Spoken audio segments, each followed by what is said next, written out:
Hello student, today I am going to explain you poem number 10 प्रकृति। प्रकृति मतलब कि जैसे हम जानते हैं कि हमारी कुदरत। एक छोटे से शब्द प्रकृति में कितना कुछ समाता है, कोई सोच भी नहीं सकता। मतलब हमारी प्रकृति में कौन सी चीज़ों का समावेश होता है। पहाड़, हमारे नदी, हमारे धरती, आसमान, पेड़ पौधे, ये सभी चीज़ें हमारी प्रकृति में समा जाती हैं या समावेश हो जाती है। प्रकृति से हमें वह सब मिलता है जो इंसान जीवन के लिए आवश्यक है, लेकिन इंसानी और अधिक के लिए प्रकृति का दोहन करता जाता है। मतलब प्रकृति हमें सब कुछ देती है जो हमारे जीवन जीने के लिए ज़रूरी है, परंतु इंसान जो है वो अपनी अधिक चाह के लिए, मतलब अपनी अधिक से अधिक सुविधा को बढ़ाने के लिए प्रकृति का दोहन करता जाता है। मतलब प्रकृति को और प्रकृति से और चीज़ें प्राप्त करने की कोशिश करता रहता है और उसे नष्ट करता जा रहा है, और इस धरती को प्रकृति के सौंदर्य से वंचित कर रहा है। समय हमें चेत रहा है कि यदि हमने अभी इस विषय पर ठोस कदम उठाए तो वह दिन दूर नहीं जब इस धरती पर जीवन संभव न हो पाएगा। जैसे कि हमने नंबर 9 में प्रदूषण के बारे में पढ़ा था, और इस किताब में भी हम प्रकृति में ही पढ़ रहे हैं कि अपनी सुख सुविधाओं के लिए हम प्रकृति को नष्ट कर रहे हैं, उसकी सुंदरता को नष्ट कर रहे हैं, पेड़ पौधे काट रहे हैं, धरती बंजर बना रहे हैं, कारखानों के से निकलने वाले धुएं और केमिकल से हम जल और हवा दोनों को प्रदूषित कर रहे हैं। तो अगर प्रदूषण इस तरह बढ़ता ही रहा तो हमारा जीवन एक दिन संभव नहीं रहेगा। मतलब हम इस पृथ्वी पर जी नहीं पाएंगे। तो हमें अपने पर्यावरण को बचाने के लिए, अपनी प्रकृति को बचाने के लिए जितना हो सके संभव प्रयास करने चाहिए। तो हमारे जो कवि है वो भी हमें यही बात अपनी तरह समझा रहे हैं। तो चलो कविता शुरू करते हैं।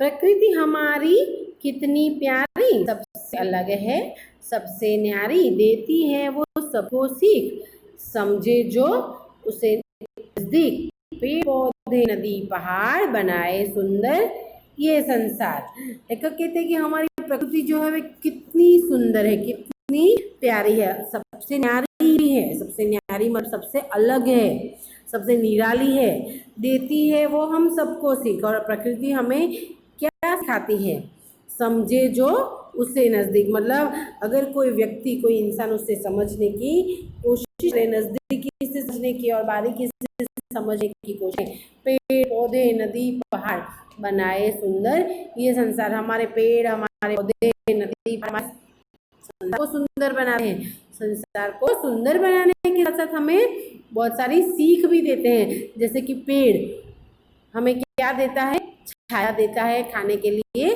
फल देता है, मतलब परोपकार की भावना सिखाते हैं ये सभी चीज़ें। पेड़ कभी अपना खुद नहीं पीते हैं, नदी भी अपना पानी खुद नहीं पीती है। तो ये दोनों हमें परोपकार की भावना सिखाते हैं, लोगों की सेवा करने की भावना सिखाते हैं और हमारे संसार को सुंदर भी बना रहे हैं। पेड़ पर लगे विभिन्न पत्ते सिखाते हमें एक साथ। पेड़ पर लगे हुए पत्ते किस तरह एक दूसरे के साथ घुल मिल कर रहते हैं, तो ये पत्तियां हमें एक साथ रहने की सीख देते हैं।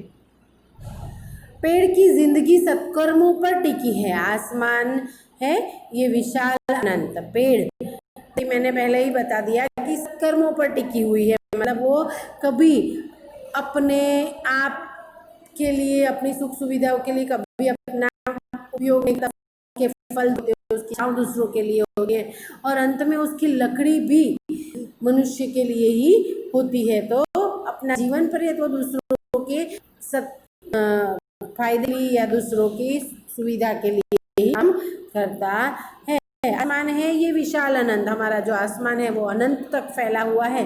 मनुष्य की सोच का भी ना है अंत।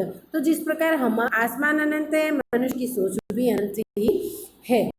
मनुष्य जो ये बातें सारी प्रकृति हमारी कितनी प्यारी, तो हे मनुष्य हमारी प्रकृति कितनी प्यारी, न्यारी और सबसे अलग है, ये बात समझने की ज़रूरत है। सबसे अलग है, सबसे न्यारी। बूंद बूंद से बनती है नदी, एक सोच से बदले ये सदी। जिस तरह से बूंद बूंद से एक नदी बन जाती है, हम सोचते हैं कि मैं अकेला क्या करूं या मेरे अकेले के प्रयास करने से क्या होगा, पर एक एक व्यक्ति अगर जुड़ जाए, सभी लोग अच्छी सोच रखें, अपनी प्रकृति और पर्यावरण में संतुलन बनाने की सोच रखें, तो पूरा देश उसमें जुड़ सकता है। जैसे एक बूंद से नदी बन जाती है, तो हम सबके अलग अलग प्रयासों से प्रकृति भी सुंदर बन सकती है। और एक सोच से इस सदी को, इस पर्यावरण को, इस प्रकृति को बदलने की जरूरत है। मनुष्य करता है भेदभाव, जाने ना प्रकृति का स्वभाव। जैसे प्रकृति हमारे साथ कोई भेदभाव नहीं करती, उसके लिए सारे मनुष्य एक जैसे ही होते हैं। तो अगर प्रकृति हमारे साथ भेदभाव नहीं करती है, तो मनुष्य क्यों एक दूसरे के साथ भेदभाव करता है? तो होती है प्रकृति के लिए कोई अमीर कोई गरीब नहीं होता है, हो अमीर या हो गरीब, प्रकृति सबके लिए एक बार नदी अपना जल गरीब और अमीर को फर्क किए बिना देती है। फल जो पेड़ पौधों के द्वारा पाए जाते हैं वो अमीर और गरीब सबके लिए होते हैं। प्रकृति जब एक दूसरे नहीं की, तो मनुष्य क्यों एक दूसरे के साथ भेदभाव करे? मनुष्य की तरह ना परखे है अमीर या गरीब। मनुष्य जिसका अमीर और गरीब की भेद करता है, प्रकृति कभी नहीं परखती और ना ही भेद करती है। पेड़ सहता है बाढ़ को, लेकर पृथ्वी का सहारा। मनुष्य सह सके बाढ़ को यदि सब खड़े हो लेकर दूसरे का सहारा। जिस तरह बाढ़ का पानी आ जाता है, तो पेड़ धरती का सहारा लेकर अपना अस्तित्व टिकाए रखता है, क्योंकि उसकी जड़ें जो होती है वो धरती के अंदर समाई हुई रहती है और हुई रहती है।